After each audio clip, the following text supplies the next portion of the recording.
new app called VRM Posing Desktop Edition. Not to be confused with VRM Poser, which is a different posing app that I probably should make a video on. VRM Posing is an app created by Evelyn Game Dev to aid Vroid VTubers in creating photos.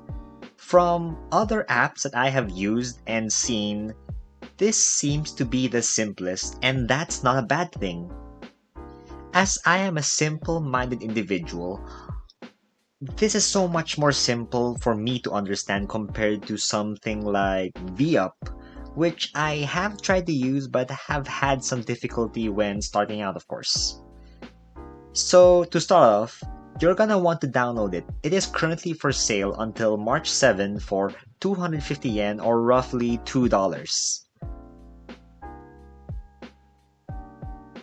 Once you open the app, you'll be greeted with this model right here. First, we're gonna start with the layout. You're gonna see here the first cross-eyed section, which is just to remove the HUD. Next, to fix the lighting, over here from intensity, direction, the usual. Reset. Here are the sliders, one for the camera and one for your character. The camera will determine how close you want to be to the camera, while the slider will determine the size of your character. From here, this one over here will determine the positioning of the model, which can be changed with sliders. Left, right, up and down, and front and back. The normal XYZ axis. Next up, we have the change character. This is where you can import your own models. As you can see here, we already have models ready for use.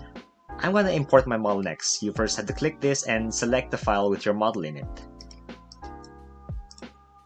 As you can see here, I already placed my model. As you can see here, I was able to import my model into the app. It is pretty simple anyway. Next here, you're going to be we're going to be exploring the select pose section, which is this button over here. And as you can see here, there are a lot of possible poses you can use. Over here, this one, look more epic. We have a couple more over here with different types. We have the more aggressive ones, more attack-based ones. And the more sitting position or when you're down on the ground type ones. Next, we'll be exploring the expression area. First, we just have to position our model closer to the camera. There we go. Press this, and you can see here we're given 10 options to modify how we look expression-wise. Angry, smiley, neutral, the eye face, U, E, O, sleep, and the A sounding face, I suppose. Next, we're gonna explore what these buttons do. This button is for the background. You can switch it from transparent to white to green screen. I prefer transparent because it seems like the most easy to modify.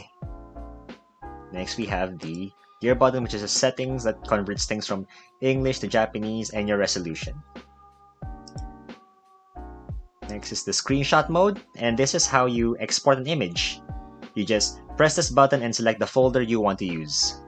And as you can see here, the app worked pretty much perfectly, if not for the big eye in the corner, but that can be easily cropped out later on. Now that you have a decent understanding of how the controls and how to use it, it does have some limitations. Number one, it does not save posing progress. So if you were to exit and return, you're gonna have to repose everything.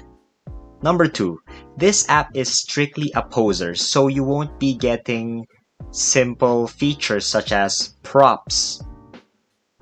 Number three, this app doesn't have any custom facial animations, which means if you want something very specific, you'd prefer using the simple but elegant Vroid, or the slightly more complicated but very malleable VUp. Lastly, in my personal opinion, if you want to do things with more detailed backgrounds, props, and such, you have to force yourself to learn VUp, which can be done with this video by Syafire. But if you want to do simple photos, if you need a simple poser for photos, VRM Poser is my recommendation. Even if it does have a paywall, which can definitely be a bummer to some people who are broke VTubers like me. As far as I can see, this is a really good application for photos and for beginners. With its release being 3 days at the from the time of recording, of course there would be bugs and some issues, but I am blindly confident in this product, and to the developer, I will watch your career with great interest.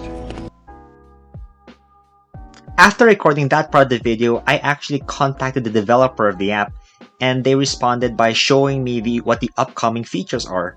And I have to say, this is actually some really exciting stuff.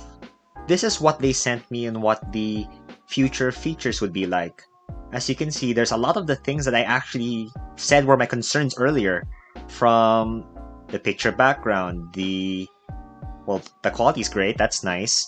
We have blend shapes. Specifically, this is the most important one, which was a deal breaker for me at first, but I'm really happy they're gonna add this soon. We have preset hand shape changes. This is the one thing that's been pissing me off in so many of the apps I've been using. I have to individually wrap each finger, but I'm glad they're gonna add this soon. With a due date that's very near, March 9. That's amazing! Let's see. Facial support, more pose presets, that's great. Usability, ability to edit material information such as line thickness and shadow density. Ooh, interesting. Preset hand change, do not return camera position default. Nice, nice. Okay, so far so good. This is really worth the money.